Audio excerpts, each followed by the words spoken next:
Hi everybody, Geraldine Rose here with another stenciled card, all glossy and grungy for an autumn hop.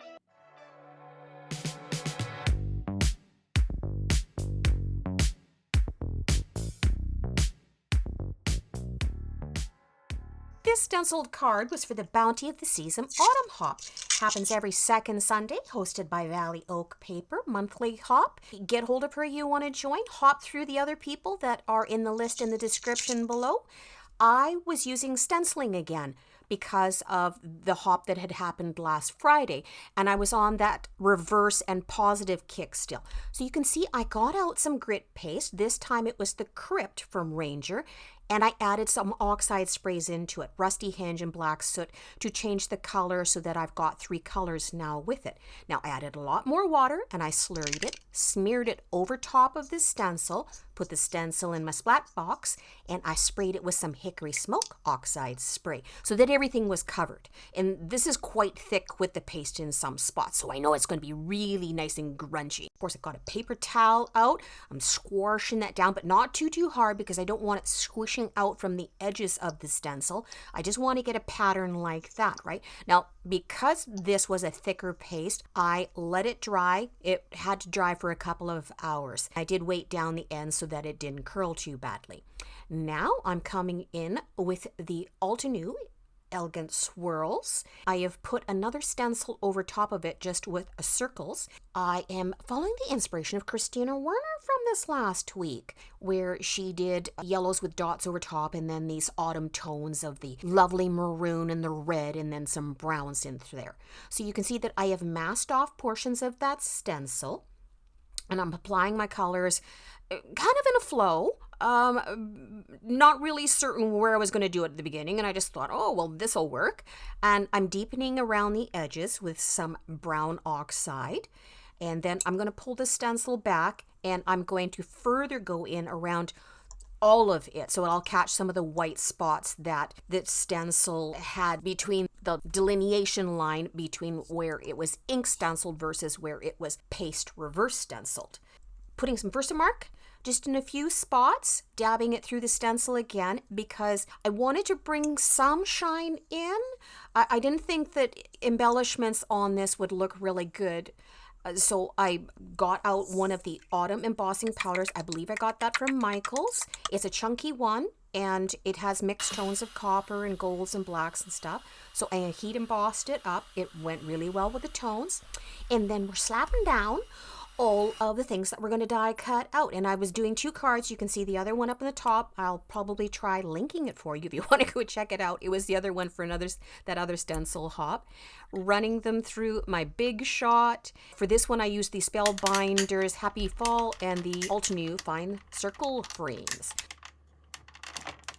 I've split them out on, okay, which one is for this card and which one is for that card. And the basket, I wanted to deepen around the edges, so brought in some inks for it to do the shading. For the pumpkin, I brought in my alcohol markers and let them absorb. I am going to have to go back later and deepen them up because as they dry out, they fade out a little bit. Glued together 2 red layers and 1 metallic copper for the shadow layer in the back for the happy fall. Now the apples, I cut out the little itsy bitsy leaves in green. I did die cut those all too. And I cut them out and I put them in please. And then the fine circles, I grabbed out the 3 biggest ones, putting it down over that paste. And you can see I was really pushing it in to get it to adhere because it's all bumpy. And I didn't mind that. It's not going to have a smooth appearance, right? So here's where I'm starting to put my elements in. The basket did have foam on the one side on the back because I wanted it lifted up because when we tuck the apples in, some are going to be right at the back and then some are going to be towards the front and some have foam on them. So it gives that depth that there's actually apples in that bushel basket. When I die cut them out, I also had 3 different shades of red cardstock so that it would add to that illusion of depth. We're going to tuck the Happy Fall sentiment in the middle of the circle die. And I put it in through the yellow swirl that we got going down through that center so that it would show up. Also brought in some Nouveau strawberry coulis drops for the apples, and I later just put a couple at the top and the bottom because, as I said before, it's not going to take shiny embellishments on it with all the other business that's happening through the stencil. So for the sentiments on the inside, we are using the Close to My Heart, sorry they're retired now, Autumn Barn stamps.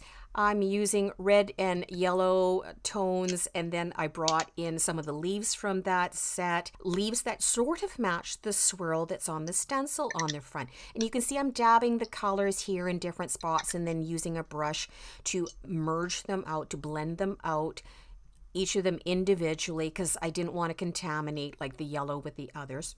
On the back, I screwed up.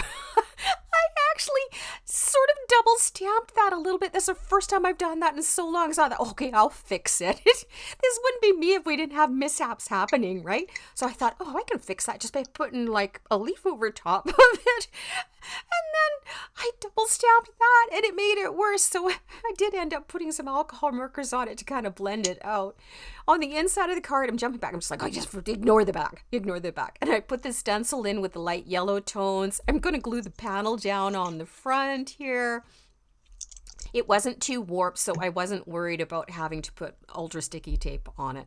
And I thought it still needed something, but as I said, I didn't want to put confetti on it. So I got out some mica sprays. I got out the red lumberjack ink stain, put it down, grabbed out one of my old card panels that I was playing with, and just ink smooshed that on, heat gun over to dry everything, and just kept doing layers until I got what's going to be for these splotch.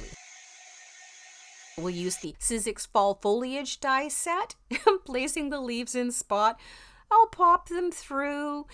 We'll get these little itsy bitsy dies and these little itsy bitsy leaves, which is good though. We don't want them to overpower the front with everything else we've got going on there, right? So there we are. We'll line them up like good little leaf soldiers that are then just gonna blow all over the place. Okay, the pumpkin just is not delineated enough. I brought the alcohol markers in again. I as well brought in some creams and browns to do the basket and to put the wood graining on it. So you can, this is a carryover to when I used to be an artist, way back in the day in university. The leaves, you can see I'm tumbling them down through the front, again, trying to put a contrasting color, the yellow and the red, another lighter one over top of the orange, put some on the inside, put some on the back, and that is the finished card. So this loaded with texture, this one. Only a little bit of shine, just the apples and the embossing splatters, so no real bling bling. I want to thank you all for watching and subbing and liking. I just want to remind you about the giveaway that I'm having on a YouTube Hop on September 30th. Thanks so much. We'll catch you next time. Bye-bye.